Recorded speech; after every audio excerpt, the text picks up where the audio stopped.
बारी रुको। वो ऑफिस से निकलता लिफ्ट में सवार होने लगा था कि अमन की तेज पुकार पे रुक कर मुड़ कर देखने लगा। वो उसके पास से गुजरती लिफ्ट के अंदर चली गई। वो यूं ही खड़ा उसे देखता रहा। आ जाओ ना, उसने कहा। फिर उसके अंदर आते ही उसने ग्राउंड फ्लोर का बटन पुश कर दिया था। आज किसी अच्छे से होटल में लंच करते हैं, एक जज से उसे देखते हुए कहा। मोबाइल पर कुछ चेक करता बारियाल चौंका। आज वो मुतज़्ज़ब था। हाँ, अब भी अभी की बात कर रही हूँ, वो मुंह बना गई। लेकिन मुझे कुछ काम है, उसने टालना चाहा। प्लीज़, वो मुलतजी हुई। एक्सट्रीमली सॉरी, उसने फिर भी माजरत कर ली। मायूस होकर अमन मोबाइल पर मसरूफ हो गई। बारियाल ने एक गहरी सांस लेकर खुद को हल्का सा महसूस किया था। जब से दीदी ने अमन के हवाले से उससे बात की थी, वो मुहतात हो गया था। अमन अच्छी लड़की थी, बारियाल उसे पसंद भी करता था, लेकिन सिर्फ एक दोस्त की हद तक, वरना उसके और अमन के लाइफस्टाइल में बहुत फर्क था। इतने अरसा शहर में रहने और पढ़ने लिखने के बावजूद वो रिवायती सादगी पसंद पठान था। उसे औरतों में भी वही नस्वानी मशरकी सादगी पसंद थी जैसे उसकी दीदी थी, बावकार सी। अमन जरा मुख्तलिफ थी। वो कुछ ज्यादा ही आज़ाद ख्याल थी, बिला झिझक ही सब मर्दों से मुसाफिया कर लेती थी। जबकि बारियाल मर्द होते हुए भी कई बार ऐसे मौके में जब बिजनेस पार्टनर गैर मुल्की होते और होती भी कोई औरत तो सिर्फ सर हिलाने पर ही इक्तफा कर लेता। अमन लिबास भी मगरबी ही पसंद करती। खुले गले वाली शर्ट, स्लीवलेस और टाइट जीन्स उसका फेवरेट लिबास था। कई बार वो इस कदर भड़कीले और फिट लिबास पहन लेती कि बारियाल उससे बात करते वक्त भी निगाह नीची रखता और मारे हया के पसीना पसीना होता रहता, जैसे अमन ने नहीं, उसने कुछ गलत पहन लिया हो। अमन से लाख दोस्ती से ही इसी फर्क की वजह से बहरहाल वो सब कुछ मुश्किल था जो दीदे सोच रही थी, और बकौल दीदे अमन भी ऐसा ही सोच रही थी। बारियाल को वाकई महसूस होने लगा था अमन उसमें दिलचस्पी ले रही थी, और वो नहीं चाहता था कि वो मजीद इस आग को शह दे, तभी उससे खुद को मजीद दूर कर लिया था। लेकिन उसे कतई अंदाजा नहीं था कि अमन ये सब ना सिर्फ बखूबी समझ रही है, बल्कि अंदर से बेचैन भी हो गई थी। इस वक्त भी वो पहले बारियाल को मामूली सा जवाब देकर बज़ाहिर फ़ोन पर मसरूफ़ हो गई थी, लेकिन उसने भी तय कर लिया था कि बारियाल वली खान ने खाना उसके साथ ही खाना था। वो फ़ोन हाथ में थामे लिफ्ट से उसके साथ बाहर आई थी। घर जाओगे? पार्किंग एरिया में आते ही उसने पूछा। बारियाल ने सिर्फ सर हिलाने पर ही इक्तफा किया था। ऑफिस से उसे गाड़ी भी मिल चुकी थी। वो गाड़ी की तरफ बढ़ा। अमन न जाने क्यों बेचैनी से उसके हाथ में थामे सेल को देख रही थी। बारियाल गाड़ी में सवार हो चुका था। मायूस सी होकर वो भी अपनी गाड़ी में बैठ गई, और इससे पहले कि वो अग्निशन में चाबी घुमाती, उसकी नज़र बैक व्यू मिरर में बारियाल पर पड़ी थी। वो ड्राइविंग सीट संभाले फ़ोन पर बिजी था, और उसके चेहरे के बदलते ज़ाविये अमन के चेहरे पर मुस्कान बखेरने के लिए काफ़ी थे। उसने लिफ्ट में ही पापा को मैसेज कर दिया था कि किसी तरह भी बारियाल को उसके साथ साइट का काम दे दे। बारियाल ने उसे लंच के लिए मना किया था, और अमन सिकंदर को फ़िलहाल कोई मना करने वाला पैदा ना हुआ था। उसने बारियाल को गाड़ी लॉक करते हुए देखा था। उसने निहायत फुर्ती से चाबी इग्निशन में घुमा दी थी और हल्का सा टर्न लेकर निकलने लगी थी।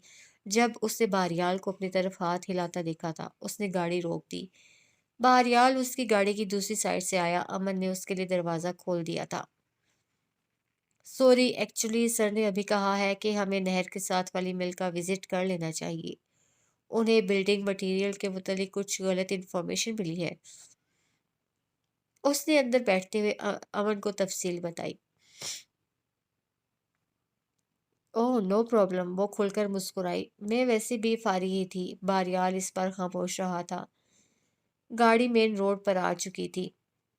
अमन ने धीमी आवाज में म्यूजिक ऑन कर दिया। एक नज़र खामोश से बैठे बारियाल पर डाली, फिर मुस्कुराते हुए सेल पर thank thanks young man type किया और पापा के नंबर पर सेंड कर दिया।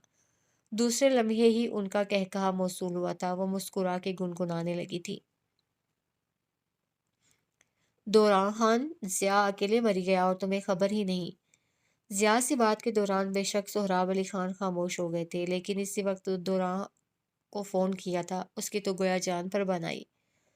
खान अम ने बहुत कहा, लेकिन छोटे खान ही ने कहा कि अगर हम हमारे आदमी या हमारी जीप दिखाई दी तो वो कुछ भी कर बैठेंगे। मुअद्दब लहजे में कहता वो सच बताने लगा। तुमने मुझे बताया दौरा? सोहराब अली खान का लहजा मजीद कड़ा गया। वो खान वो बोल ना पाया। तुम लोग अभी कल जाओ, ठीक सुबह 6 बजे तुम मुझे मरी से कॉल करोगे, मैं इंतज़ार करूंगा। सख्त लहजे में हुक्म सुनाया गया। जी खान, वो मुस्तैद हुआ। और हाँ, इब्राहिम को यहाँ भेज देना, बच्चियों को शहर जाना है और उसके साथ गार्ड्स लाजमी भेजना। वो मजीद हदायत देने लगे। हुक्म खान, उसने मुअद्दब लहजे में कहा। सोहराब अली खान ने कॉल बंद कर दी। पेशानी पर अलबत्ता फिक्र की सिलवटें गहरी थी। मरी के कोहसारों पर उतरने वाली अगली सुबह चमकदार थी। बारिश के बाद न सिर्फ मतला साफ हो गया था, बल्कि धूप भी काफी तेज और जानदार जानदार सी निकल आई थी। चीड़, सफेदे, शाहबलूत और पाइन के दरख्त अजीब ढंग से निकले थे। कहीं कहीं पत्तों पर चमकते बारिश के कतरे तो कहीं बर्फ की नन्ही नन्ही डलियां। हर मंजर जन्नत की तस्वीर पेश कर रहा था। बर्फ से ढकी एक तरफ पहाड़ियां और उनके टहलवानों पर बने खूबसूरत मुनक्किश घर, साफ सुथरी धुली धुली सी गीली सड़क, और दूसरी तरफ दिल दहलाती अंधी खाइयां। कुदरत ने किस फराखी से सनाई बखेरी थी कि दिल अश अश कर उठता था। सुबह की पहली किरणों ने बादलों की धुएं से निजात पा ही ली थी। शफाफ सी रोशनी ने बरफ से ढके सब्जाजारों को अजीब सा नूर बख्श दिया था। सुबह होते ही सब लोग ग्रुप्स की शक्ल में इधर उधर निकल गए थे। निमरा और लाला भी चहलकदमी के लिए पहाड़ी पर ऊपर की तरफ जाने वाली पक्की पगडंडी पर आ गईं। लाला के हाथ में पॉपकॉर्न का बड़ा सा पैकेट था, जिसे कभी वो खुद खाती, कभी दरख्तों की तरफ उछाल देती। फेंक क्यों रही हो? निमरा ने उसे टोका। फेंक नहीं रही, ये गिफ्ट कर रही हूँ। वो मुस्कुराई। गिफ्ट किसे? निमरा ने हैरत से इधर इधर उधर देख कर पूछा। गुलहरियों को, उसने सरगोशी की। मैंने सुना है इस मौसम में गुलहरियां अपने बिल से बाहर नहीं आती। खुराक की जरूरत भी हो तो बिल के दरवाजे से ही झांक के पीछे भाग लेती हैं। क्या पता ये चंद दाने उनके काम आ जाए। उसने वजह बताई। माँ सदके। निमरा उसके वारिस सदके जाने लगी और दोनों की खिलखिलाहटें इन सर्द वादियों में गूंज उठीं। यूं ही चलते कहकहे लगाते वो काफी आगे निकल आई थी। ये जगह निस्बतन खुली थी और साफ करके छप्पर नुमा होटल बना दिया गया था, जहां गर्मा गर्म देसी खानों की खुशबू से उन दोनों की भूख यकलख्त जाग उठी थी। यहाँ लोगों का रश भी काफी कम था और काफी आगे जाकर दो तीन मजीद पगडंडियां निकल रही थी, जो नीचे वादी में उतरती दिखाई दे रही थी। खाना खाते हैं, निमरा ने कहा। पैक करवा लो, नीचे कहीं खा लेंगे। लाला ने तजवीज दी। निमरा तायद में सर हिलाती एक तरफ बढ़ गई। लाला संभल संभल कर पैर रखती नीचे उतरने लगी। उसने एक निगाह नीचे वादी में डाली। जगह जगह से फटी कटी चट्टानों के दरमियान कहीं पानी के कटाव ने रास्ते से बना दिए थे, तो कहीं कहीं मौजूद घर लोगों के बाहिम्मत होने का पता दे रहे थे। वो तो एक दिन न रहे इन संगलाख पहाड़ों की सफाक गोद में। उसे हमेशा से लगता था पहाड़ जिस कदर खूबसूरत होते हैं, इसी कदर बदसूरत और जालिम भी होते हैं। तभी उसे हमेशा पहाड़ों से खौफ आता था। लेकिन आज आज वो उनके शहर में जकड़ सी गई। वो बेखुद थी। कुदरत की ऐसी सनाई, वो बार बार दिल में सूरह रहमान का विर्द किए जा रही थी। और तुम अपने रब की कौन कौन सी नेमतों को झुटलाओगे। ओए होए! चीखती आवाज पर वो बुरी तरह चौंकी थी। सुना तो था पहाड़ों पर परियां उतरती हैं, आज देख भी लिया। अपने ही धुन में मंजरों और नज़ारों को खोजती लाला को एकदम ही एहसास हुआ था वो काफी दूर निकल आई थी। यहाँ सिवाय उसके और इन दो ओबाश लड़कों के और कोई नहीं था, जो वहां जीप में आए थे और मौज मस्ती में मसरूफ थे, और जिन पर लाला की निगाह नहीं पड़ी थी। सच में यार, इस दफा तो मरी लगता है मेहरबान हो गया है। दूसरे लड़के ने पीले दांत दिखाए। लाला को घिन सी आई। वो बेख्तियार 2 कदम पीछे हटी थी। मदद के लिए बेख्तियार ऊपर देखा था, लेकिन वो ज्यादा नीचे आ चुकी थी। ऊपर टेढ़ी मेढ़ी पगडंडी के अलावा गरूर से तना पहाड़ था। उसकी रूह तक कपकपा गई। और जब औरत को ये एकदम से एहसास हो कि वो गलत मर्दों के नरगे में आ गई है, तो बिल्कुल वैसा ही खौफ उसे लपेट लेता है जैसे कभी बड़े बूढ़े आसेब के मुतलिक बताया करते थे। हाथ काम करते हैं ना पाँव। 1 इंच भी कदम नहीं हिलाया जाता। यही इस वक्त लाला की हालत थी। वो दांत निकालते आदमखोर भेड़ियों की तरह मुंह खोले उसकी तरफ बढ़ रहे थे, और लाला उसके कदम जैसे पक्की जमीन में धुंस से गए थे। इस कदर भारी हो गए थे कि वो उठा ही नहीं पा रही थी। लाला! तभी दूर से निम्रा ने उसे पुकारा था। वो लड़के एकदम रुक गए थे। लाला की जान में जान आई थी। उसने तेजी से निम्रा को अपनी तरफ आते देखा था, लेकिन वो अकेली ना थी। जिया अली खान भी उसके साथ था। वो दोनों लाला के करीब आके रुके थे। दोनों लड़के जीप पर सवार होके 9 तो 11 हो गए थे। तुम ठीक हो? निम्रा ने पूछा तो लाला बेख्तियार ही उसके गले से लग गई और फूट फूट कर रोने लगी। जिया अली खान की आंखों ने दूर तक जीप का ताकुब किया था। दाएं हाथ की मुट्ठी मजबूती से बंद करते उसने अपने जब्त की तनाबें खींची थीं। उस वाक़ये ने उसे बुरी तरह खौफज़दा कर दिया था। शाम तक वो कमरे में बैठी रोती रही थी। निम्रा उसे समझा-समझा कर खुद पागल हो गई थी। तुम्हारी गलती थी लाला, अकेले इतने नीचे जाने की क्या ज़रूरत थी? आखिर उसे गुस्सा आने लगा। वहाँ रश काफ़ी था, तभी मुझे खाना पैक करवाने में देर हो गई। वो तो भला हो ज़िया का जो हमें ढूँढता वहाँ आ गया, और तुम्हें ना देखकर उसके साथ मैं भी वाक़ई में परेशान हो गई। उसकी बात पर लाला ने चौंक कर सर उठाया था। वैसे सच कहूँ, ज़िया इतना बुरा भी नहीं है जितना तुम समझती हो। हमेशा की तरह वो एक मर्तबा फिर अपने पसंदीदा मौजू पर आ चुकी थी। लाला चिढ़ गई। उसका हमारे पीछे आना ही बुरा है। लड़कियों का पीछा करना अच्छी बात है। वो भी अपने नाम की एक ही थी। मनफी पहलू तलाश कर लेती थी। अच्छी बात ही है, वरना आज न जाने क्या हो जाता। निम्रा को फिर से वाकया याद आ गया। मैं आंटी को क्या मुंह दिखाती? फिक्रमंदी से कहते उसे खाना भी शुरू कर दिया था। लाला उसे घूरने लगी। हाँ, तो इतनी टेंशन में भूख तो लगती है, फिर इस वक्त तो खा ही नहीं सकी थी। निम्रा ने उसके घूरने का जवाब देते हुए कहा। लाला उसके मासूम अंदाज पर बेख्तियार हंसती थी।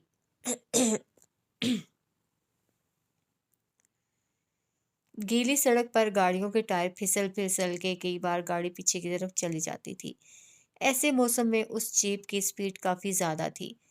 ड्राइवर ना सिर्फ अपनी जिंदगी से बेजार लग रहा था, बल्कि बाकी लोगों की भी जान के दर पे था। साथ वाली सीट पर बैठा दूसरा नौजवान भी शायद नशे में था। बार बार खड़ा हो जाता, चिल्लाता, मफलर हवा में लहराता और इधर उधर झूलता, फिर से सीट पर गिर जाता। इर्द गिर्द गुजरती गाड़ियां और उनके सवार भी उनकी वजह से बेतरह डिस्टर्ब हो रही थी। तभी एक ब्लैक प्राडो उनके मद्दे मुकाबिल आई थी। उस गाड़ी के शीशे मुकम्मल तौर पर काले थे। अंदर बैठे सवार के बारे में अंदाजा लगाना मुश्किल था। सामने मोड़ था, लेकिन प्राडो वाला पीछे होने को तैयार ना था, ना जीप वाले। तभी प्राडो ने हल्का सा कट दिया था। जीप बुरी तरह लड़खड़ाई थी और प्राडो तेजी से रास्ता निकालती आगे निकल गई थी। मरे की खूबसूरत फिजा इस वक्त इनके टायरों के बेहंगम शोर से गूंज उठी थी, और पहाड़ी पर बर्फ से खेलते लड़के लड़कियां रुककर ये तमाशा देखने लगे थे। सड़क की ऊपरी तरफ कितारें लगने लगी थीं। ए, पागल हो गया है क्या? दूसरी बार प्राडो ने कट लगाते हुए इसे दोबारा पीछे छोड़ा था तो वो चिल्ला उठा था। काफी बुलंदी पर बनी डहलवानी सड़क के किनारे निम्रा के साथ लाला की निगाह इस वक्त इन 2 गाड़ियों पर पड़ी थी, और वो चौंक गई थी।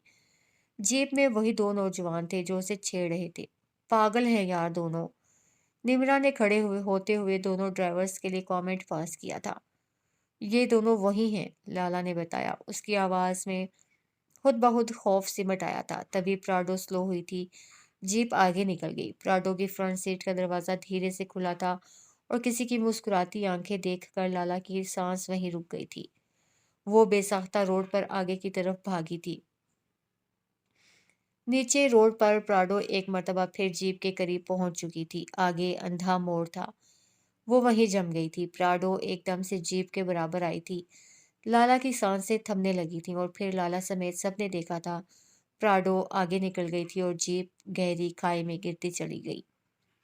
جیپ میں سوار دونوں لڑکے چھلانگ لگا چکے تھے، لیکن پیچھے آنے والی گاڑیوں سے ٹکر کھا کے شدید زخمی ہو چکے تھے۔ انہیں ہسپتال پہنچ جانے کی کوششیں جاری تھیں، البتہ بلیک پراڈو کسی جن کی طرح غائب ہو گئی تھی۔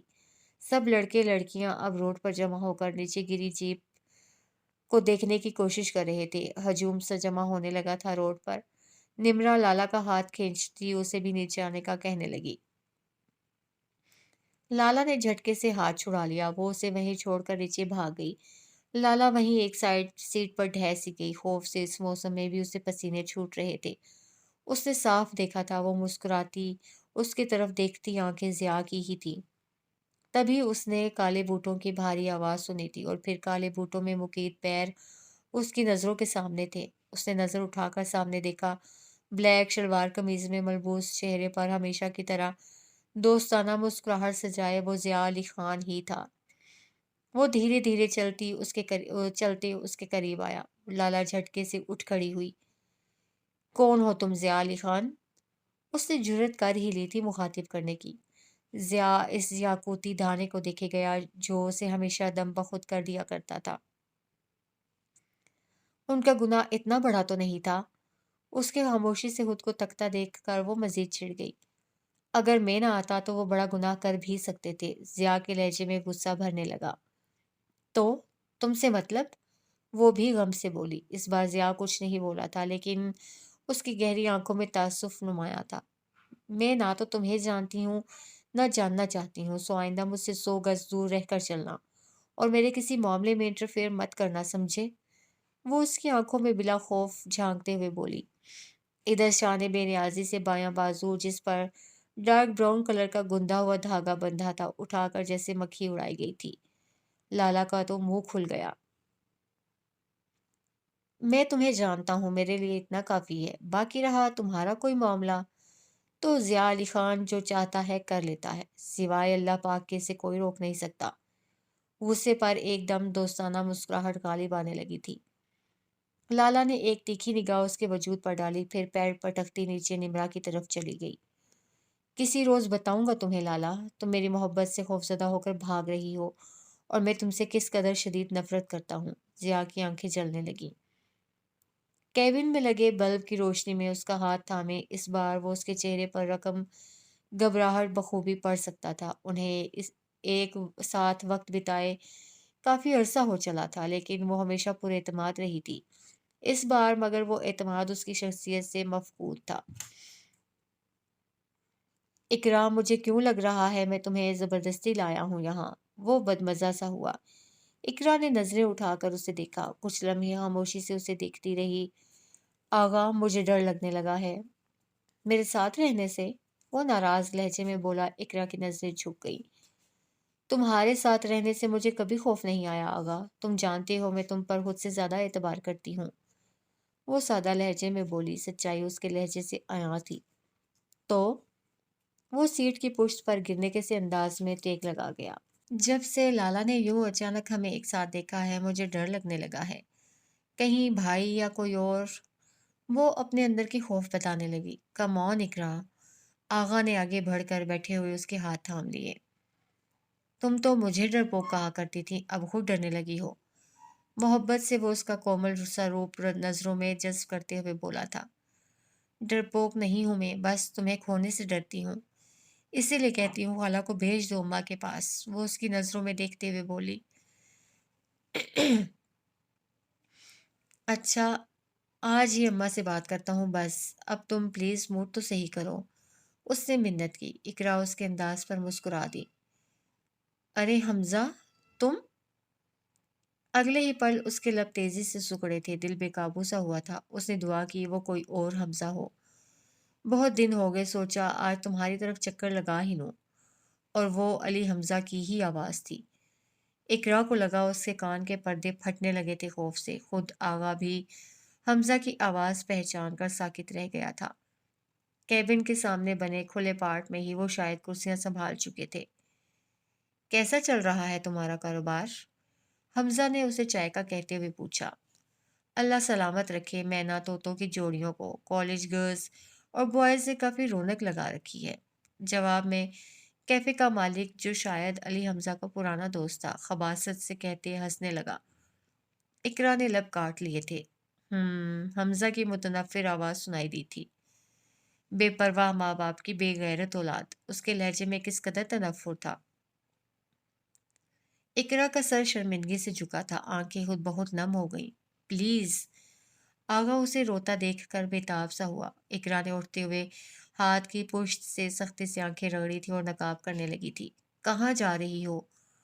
वो परेशान होके उठ खड़ा हुआ। सॉरी आगा, मैं अब तुमसे इस वक्त तक नहीं मिलूंगी जब तक तुम हमारे ताल्लुक को कोई मायने नहीं दे देते। उसने बहुत धीमी आवाज में, कतई नजरों से देखते हुए उसको कहा और खुद को मुकम्मल ढांपती तेजी से बाहर निकल गई। आगा वहीं रुक सा गया था। केबिन के पर्दे से बाहर आते ही इकरा ने सामने ही कुर्सी पर हमजा को देख लिया था। इस तरफ उसकी पुश्त थी, फिर भी वो भाई को हजारों में पहचान सकती थी। उसकी आंखें एक मर्तबा फिर धुंधला रही थीं। वो तेजी से एक तरफ से निकलती चली गई। सब लड़के लड़कियां माल रोड पर लगे स्टॉल्स में शॉपिंग करने में मसरूफ थे। ये मुख्तलिफ इलाकों के रिवायती मलबूसात और दीगर हैंडीक्राफ्ट के स्टॉल थे, जो दूर दराज इलाकों के गरीब मगर काबिल वर्कर्स के काम को हाई सोसाइटी तक पहुंचाने के लिए मुख्तलिफ एनजीओज ने हुकूमत के ताउन से लगाए थे। इससे न सिर्फ उनके काम के लिए कदरदान और सप्लायर्स सामने आते थे, बल्कि सयाह हाथों हाथ दूसरे इलाकों की चीजें ले लेते और अच्छी खासी आमदनी उन तक पहुंचाई जा सकती थी। सबसे ज्यादा रश मलबूसात के स्टॉल पर था। उनके ग्रुप की सभी लड़कियां बशमूल निमरा रंग बिरंगे खूबसूरत मलबूसात पर टूट पड़ी थीं। लाला हमेशा की तरह उन पर मुस्कुराती नजर डालती रोड पर चहलकदमी करने लगी और एक तरफ जाती निस्बतन छोटी सड़क पर आ गई।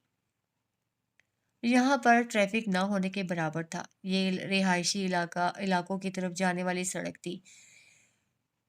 शायद सड़क के दोनों तरफ लगे दरख्तों ने सड़क को दोनों तरफ से छत की तरह साया दे रखा था। सुबह होने वाली बारिश से हर चीज अभी नम थी। आज भी दिन साफ नहीं था। मरी की गीली शफाफ सड़क पर चलते हुए उसे अचानक ही कुछ एहसास हुआ था। उसने एक तरफ पाइन के दरख्तों के करीब देखा।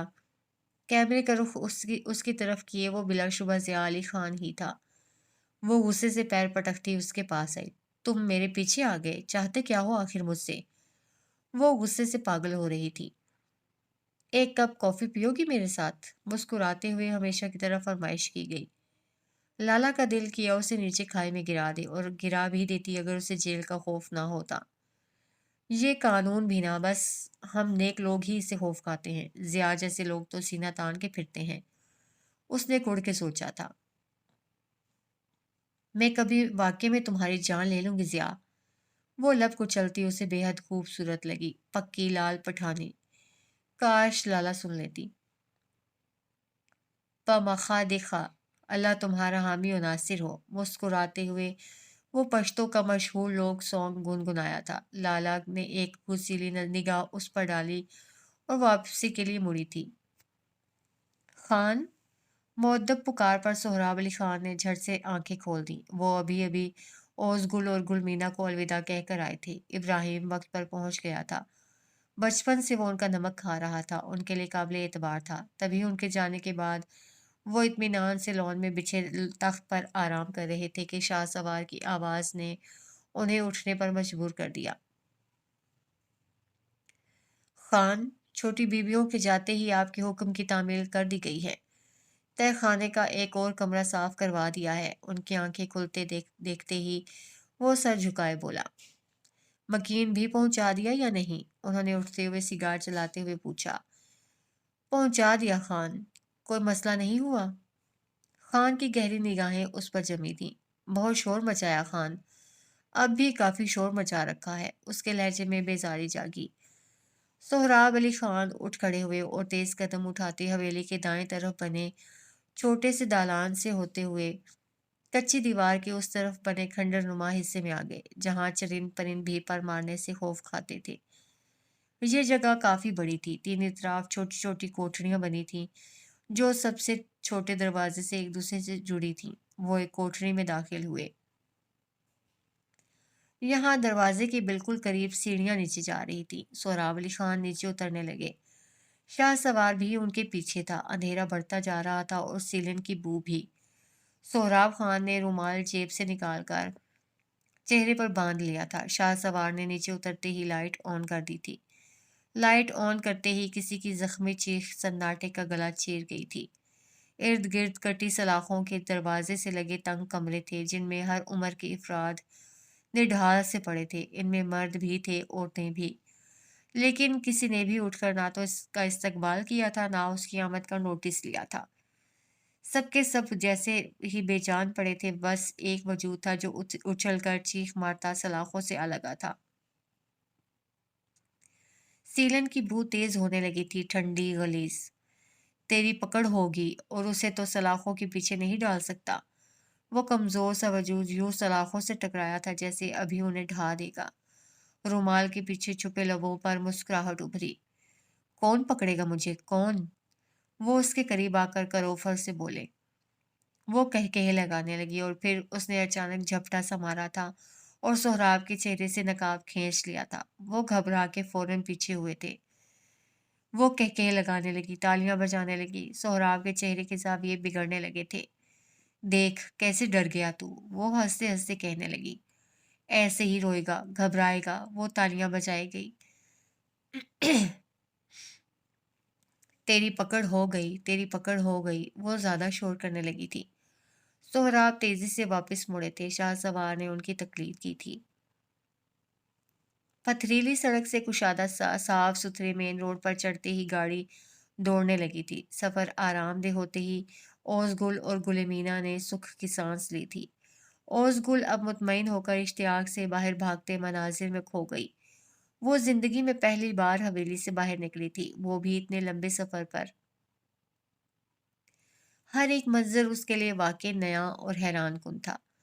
تقریباً سنسان روڈ پر بلیک ہائی لیکس فراٹے بھرتی جا رہی تھی۔ ڈرائیونگ سیٹ پر ابراہیم حیات نے سنبھال رکھی تھی۔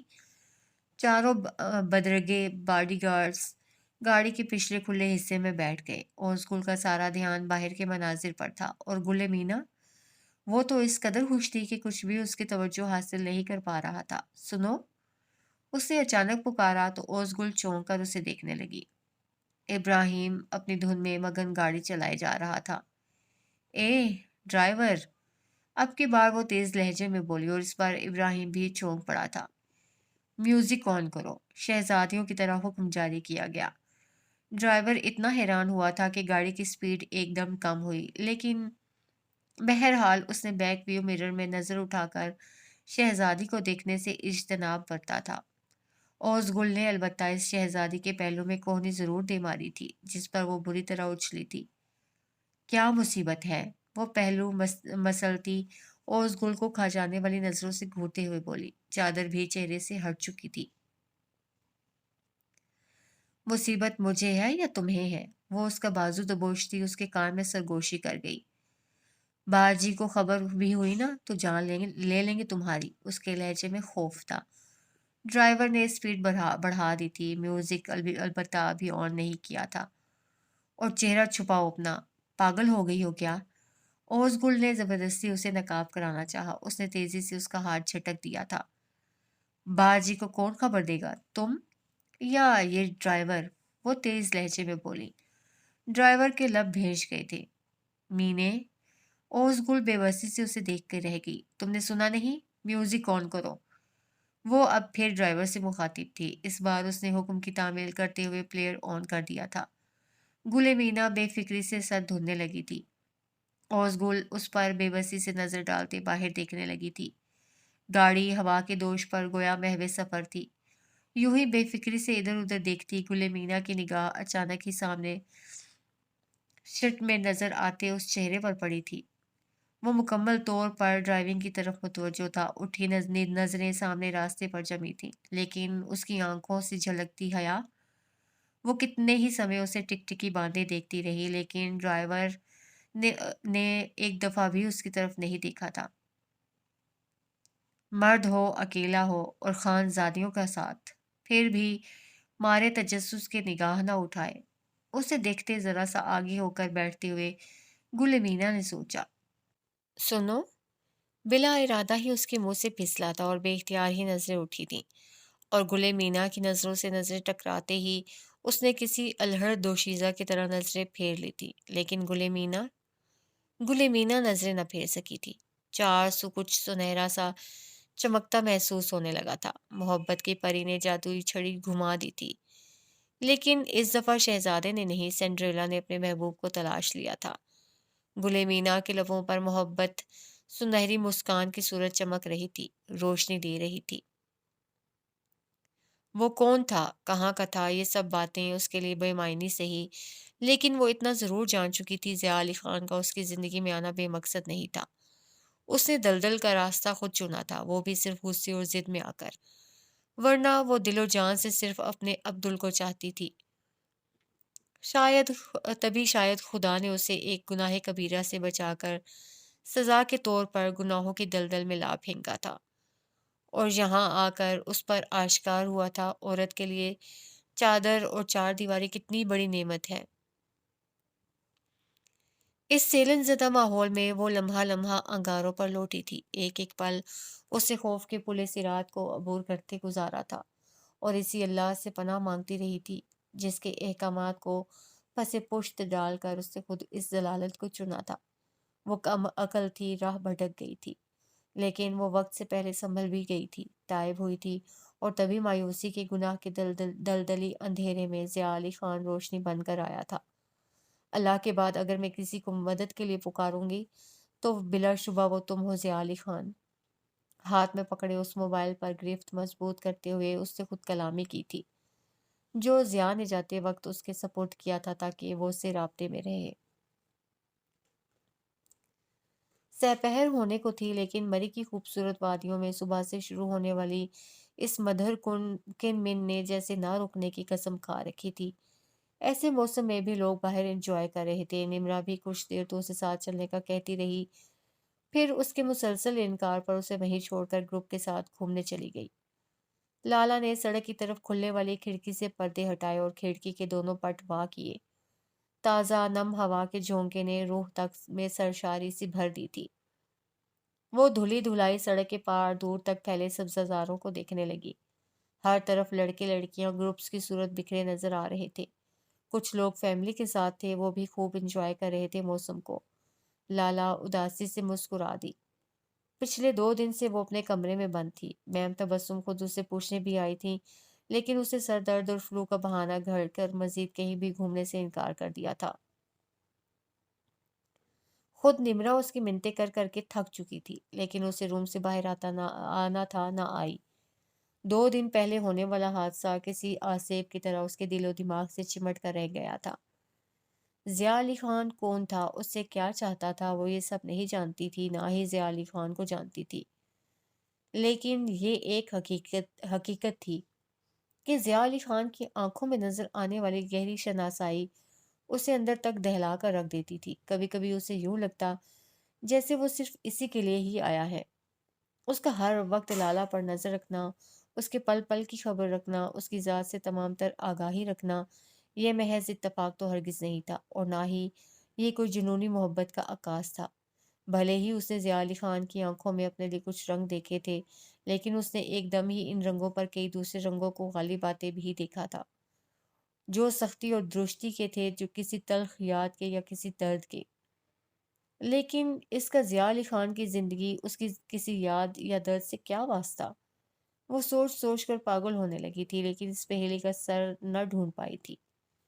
मुझे जल्द अज जल्द उस बारे में किसी से बात करना होगी, उसने जैसे एकदम से फैसला किया था। शावेज से, उसने सोचा। लेकिन वो बहुत जज्बाती है, उल्टा बात बिगाड़ के रख देगा, बहुत जल्द मारामारी पर उतर आता है वो तो। उसने खुद ही नफी भी कर दी थी। तो फिर हमजा, कसक सी उठी थी दिल में। कितने तल्ख हवाले जुड़े थे उस शख्स से। तन्हाई में उसे तहफ़्फ़ुज़ के इज़्ज़त के ख्वाब दिखाने वाला सबके सामने किस तरह भीगी बिल्ली बन जाता था, वो भला भूल सकती थी? नहीं, मैं ऐसा भी नहीं कर सकती। मैं अपने हाथों से उन्हें अपने किरदार पर आवाज़ उठाने की हिम्मत नहीं दे सकती। इस बार भी उसने खुद को जैसे मना किया था। जो भी हो, ज़िया अली खान, तुम लाला के किरदार से नहीं जीत पाओगे, کیونکہ میرے پاس سوائے عزت کے کچھ بھی نہیں۔ ہاں، کچھ بھی نہیں۔ اس نے خود کو مضبوط کرتے ہوئے اندر کے خلفشار کو دھوئیں کے مرغولے کی صورت ہوا کے سپرد کیا تھا۔ تبھی اس کے موبائل پر میسج ٹون کی تھی۔ اس نے کوٹ کی جیب سے موبائل نکال کر چیک کیا۔ نامعلوم نمبر سے پیغام تھا۔ اس نے پیغام اوپن کر دیا۔ ہائے گارجیس، ایک کپ کافی ہو جائے؟ جگمگاتے حروف کے سامنے مسکراتا آئیکن بنا تھا۔ لالا کو اپنے ہاتھ شل ہوتے محسوس ہوئے تھے۔ اس نے یوں ہی نگاہ نیچے سڑک کے کنارے بنے کیفے پر ڈالی۔ برآمدے کے ستون سے ٹیک لگائے دوستانہ انداز میں ہاتھ ہلاتا وہ ضیاء علی خان ہی تھا۔ وہ نظریں نہ ہٹا پائی تھی۔